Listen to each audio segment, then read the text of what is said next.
the emojis.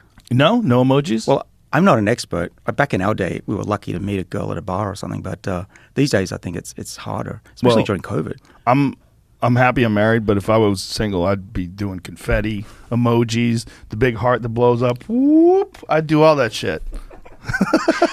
You'd have balloons. You'd have a million women after you, Joe. No, I think emojis are fun. Jamie thinks they're a different language. Jamie thinks that emojis are the beginning of the next hieroglyphs, and he said it, and a light bulb went off in my head, and I'm like, I think he's dead right.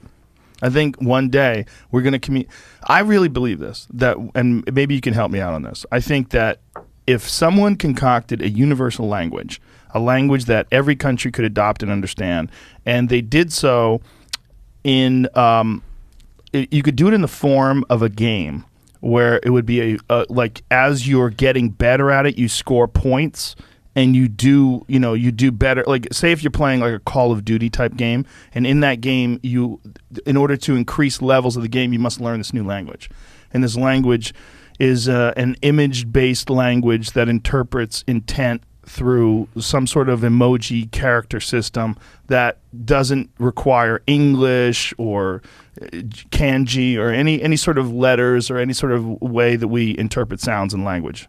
It was just some complete new thing. Kids would learn it quick. Well, they already have it. It's their Esperanto, for sure. Oh yeah, yeah. I right. mean, you and I can talk to someone in Japan and they'll know what we're talking about. Right, but how many people have adopted Esperanto? One. But it was an idea. And that person's dead. Yeah. Right. It was an interesting idea. But I think that if someone came along and did something in the future, just like think how quickly people adapted to cell phone use. In the 1990s, no one had a cell phone. There was no cell phones. You just went about your life, and to call someone, you had to call them at home.